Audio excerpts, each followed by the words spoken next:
Hi guys, welcome to Windsome Cottage Garden. My name is Hannah and I'm so glad that you decided to join me today. We are in the cottage garden once more, and today we're going to be focusing in on a bed that we spent actually quite a lot of time on last year.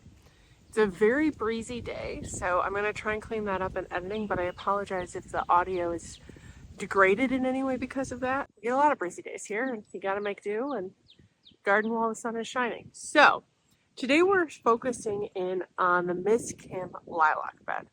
This bed last year we expanded the bed using a cardboard mulching method, and we also planted a number of new plants in there.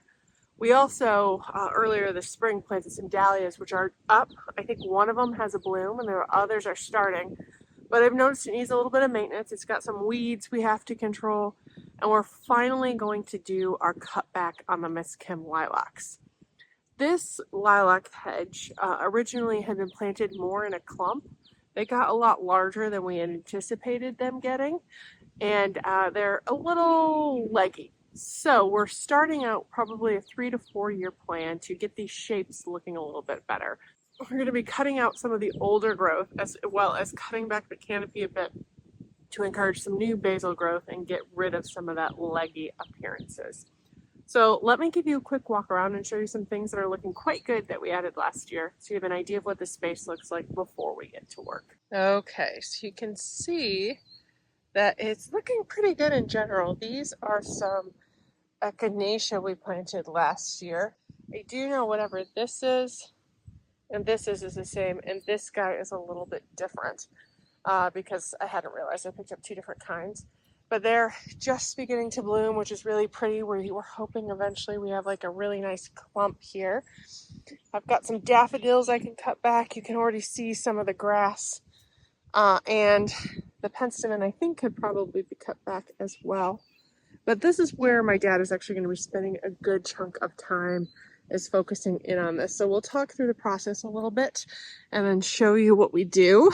I'll give you a 360 view of it. He's right now doing some bamboo work. But this is an area that we actually planted the majority of these plants last year. So we have the denim and lace Russian sage interspersed with some hibiscus, which are looking really good. One of these was a bit peaky looking earlier this year and I was worried about it, but it's jumped back fairly well, though I think this Russian sage is an odd color, maybe getting a little too much water. I'm not quite sure, but this hibiscus and the hibiscus on the end over there are the same. And then this one in the middle is a little bit different. You can also see that the dahlias we planted, this is one that's already blooming. This is a Swan Island dahlia called Patches, which is looking so good. Look how beautiful he looks. And then there's more dahlias as we go along, because we knew that it would take a while for eventually this Russian sage and these hibiscus will touch. But until then, we're going to pop some dahlias in here each year to kind of give them some interest. But they're doing really well. But I have some more grooming, and I think I need to do some cutting back on this hydrangea. It's called Froggy. And I think that was more winter burn than anything else. So I'll get you guys set up. I'm going to take lead on some of the weeding and smaller pruning, and my dad will take the lead on the lilacs, but we'll be sure to pop in and kind of explain what we're doing. Ideally, you should do this right after it blooms. These bloomed out 3-ish weeks ago, but it's better to do it than not. So that's what we're going to do.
Okay, so I think we're about done for this video. I'm going to explain what our process was a little bit more. There's a tiny bit of weeding left, but my dad's going to do that so that I can finish up one other project before I head back to the city. You can see that this is the area that I just need to finish weeding, but in general we got all the weeding done and everything cut back. And let's spend some time looking at this Miss Kim lilac, and I can explain what you saw us do a little bit more. Originally, what we were thinking we would do is cut back the canopy by a third.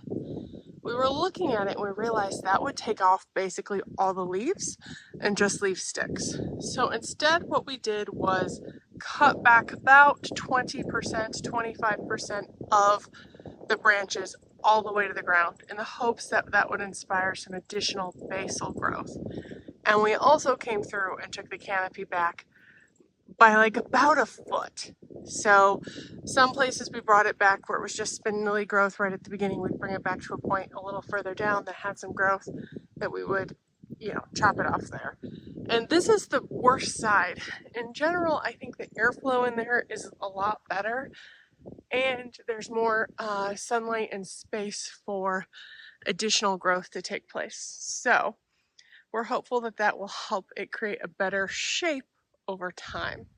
We also just did the same with this one right here. Dad is now going through and taking it back to about head height or a foot. So it takes off, there's a little here we still have to do, but takes off a lot of the spent blooms and also gives some more light lower down. This one did have some growth that is already doing better, and hopefully by taking some additional spindly stuff down, the plant will send more energy into it. And that is the plan for this other one as well, that isn't as badly shaped as the others. So I don't know if we're going to end up taking any of the stems out. Instead, we might just bring the canopy back and see how that does. But I did want to show you an example of two of the branches we took out. Both of these happen to be rubbing, and you can see they have some scars they were rubbing on ones we left. So they were good to take out from an airflow perspective and a wound perspective. Like the more rubbing it does, which it would have just continued rubbing, the more places disease can enter the plant. And you can see from both of these, there's all this growth and a tiny bit of leaves. And there weren't many growth points, so this is not a huge waste, but this wood took a lot of energy to maintain. So hopefully taking these out will better overall health of the plant. I think that's really going to wrap it up for this video. This was kind of a maintenance, and I know I've talked about taking care of these lilacs for quite some time, so I wanted to document the process for you as well. We won't really see any results of our labor until like later this year. Hopefully some of that basal growth continues going, and then next year as well we'll probably have to do the same thing where we take about a third of the branches out, and hopefully that's when we see the boom and a little bit better shape of these plants. We didn't really want to turn them into tree-like structures, which is the other choice you have, because Miss Kim are a dwarf lilac, so they would have kind of looked odd, just like branches with like a fan of leaves on the top, which isn't really our look. So this hopefully will get us a better shape that we'll like longer for the years to come. I really appreciate you joining me in today's video. I hope you enjoyed it. We're going to do the next video. You see, we'll still be at the cottage where we're doing some of our Sunday tasks, getting some plants in the ground. And we'll be back soon for our garden tour. I don't know if I'm going to film that today. It's probably going to be next week that we film it, because we've got one thing that I wanted to button up before the tour. I should also add that I am actually probably going to be shifting our uploading schedule a little bit now that we're in the dog days of summer. I'm probably only going to be posting twice a week, most likely Wednesdays and Saturdays, instead of the 3 times a week I had been posting. We've had a pretty hard year as it comes to air quality. We've been getting a lot of smoke, first from the Quebec fires and now from the ones out in Western Canada. And it's just been a little bit harder to get out. So I'm going to give myself a break and post twice a week. And we'll be back probably in the fall with 3 videos as things pick back up and we start transplanting season. Thank you so much for joining me in this video. I really appreciate it, and I can't wait to see you in the next video. Bye-bye.